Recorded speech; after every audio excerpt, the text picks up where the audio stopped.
Okay, so I looked at the order of the five superknowledges, and it is that they're in a different order. Here we started. Where did we start?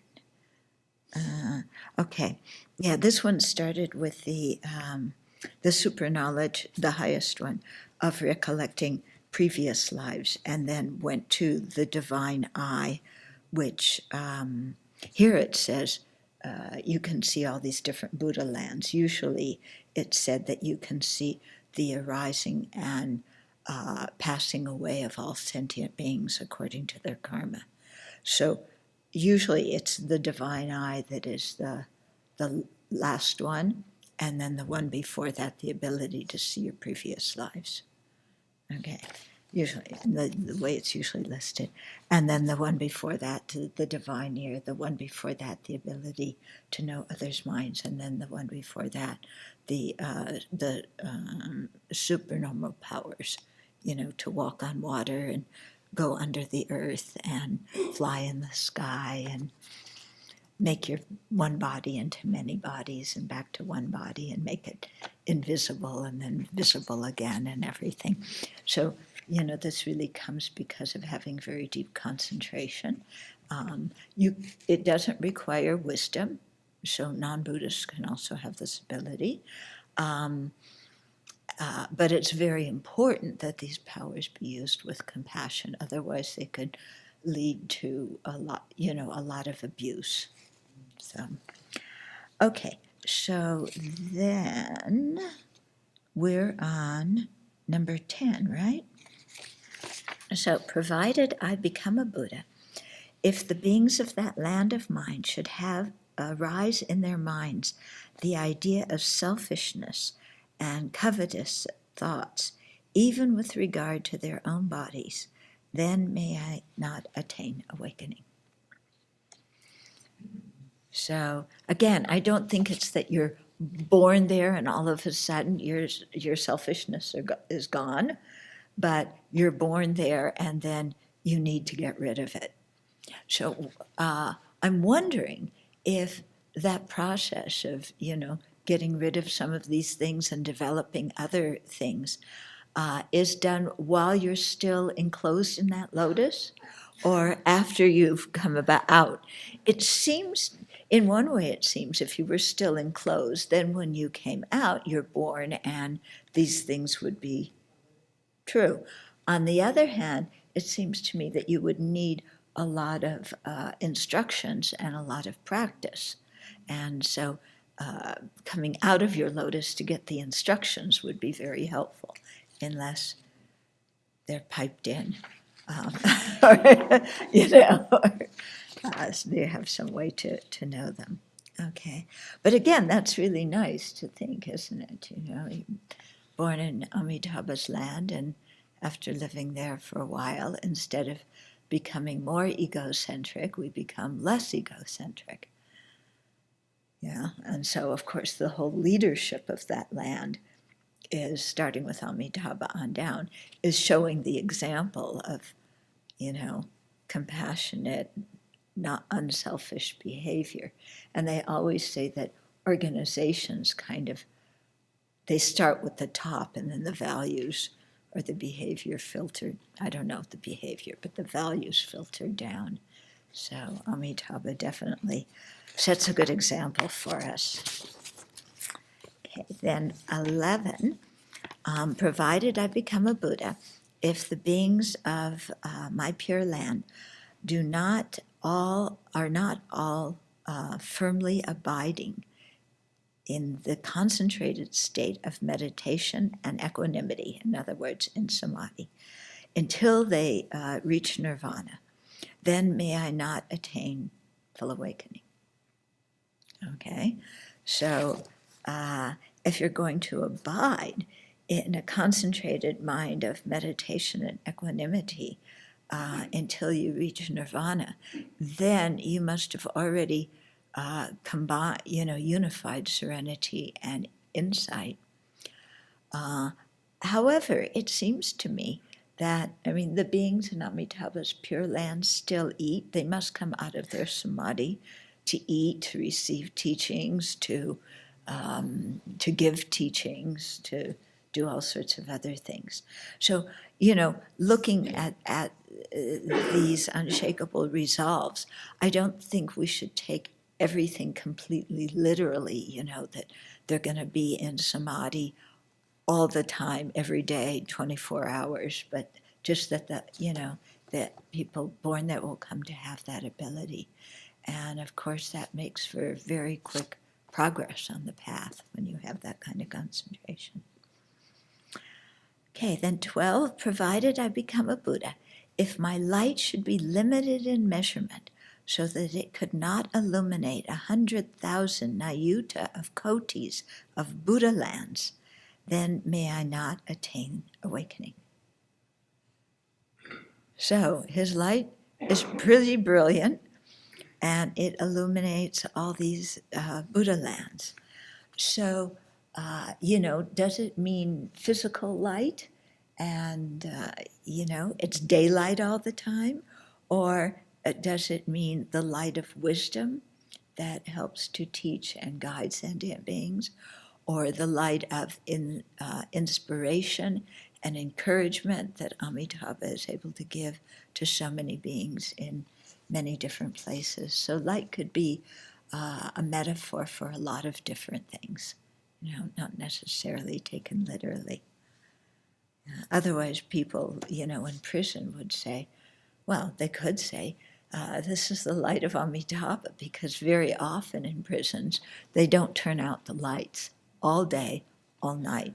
And it's very hard on the inmates, very difficult for them. Yeah. So just as we were talking last night, complete darkness is not healthy. Complete light also, for us ordinary sentient beings brings difficulties. Then 13, provided I become a Buddha, if the measure of my life should be limited, even by counting 100,000 Nayuta of Kotis of eons, then may I not attain awakening. So it's saying that his life is unlimited. So Amitabha is the Buddha of infinite light, and his Sambhogakaya is Amitayas, which is the Buddha of infinite life. Okay. So unlimited life. And so, again, to think unlimited life, this would have to include no aging. Because if you had sickness, aging, and unlimited life, I don't think that would work so well. So to have infinite life, there would have to be freedom from sickness and freedom from aging. Mm-hmm. Otherwise, can you imagine aging, and your life just being extended as your body grows more and more dilapidated? Yeah.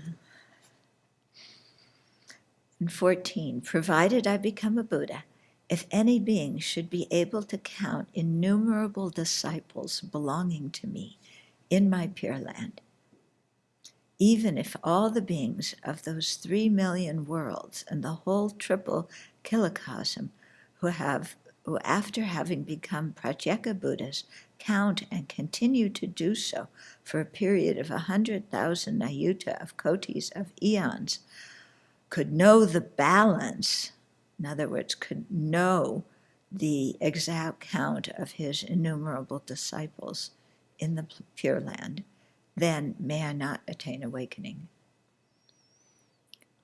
So, we're now talking about the census in 2020 and the questions that are going on the census. Yeah, did you hear about that? That Trump wants to add a question about if people are citizens or not. Bad idea. But here, Amitayas is Pure Land. If you did a census, you could never come to a number. Yeah.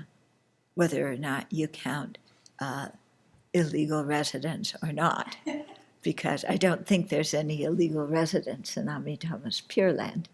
And there's innumerable disciples being there. So you're completely surrounded by people dedicated to the Dharma. Yeah. And that makes a huge, huge difference in our life, to be surrounded by people dedicated to the Dharma, because we become like the people we hang out with. Yeah, we adapt their qualities, their behaviors, and so on. So if we're surrounded with people who are totally dedicated to study and implementation and benefiting sentient beings, then we're naturally going to grow in that same direction. Yeah. So it's the whole thing of, if you're in a forest and you're one tree, you're going to grow up because all the other trees are going this way. Yeah. If you're one tree on your own, the wind is going to buffet you around and make you grow all different sorts of directions. You can see it out there. Yeah. So it's nice to be surrounded in a completely Dharma environment and not start taking it for granted. I think we often take it for granted. And, because we have a mind that likes to find faults with things.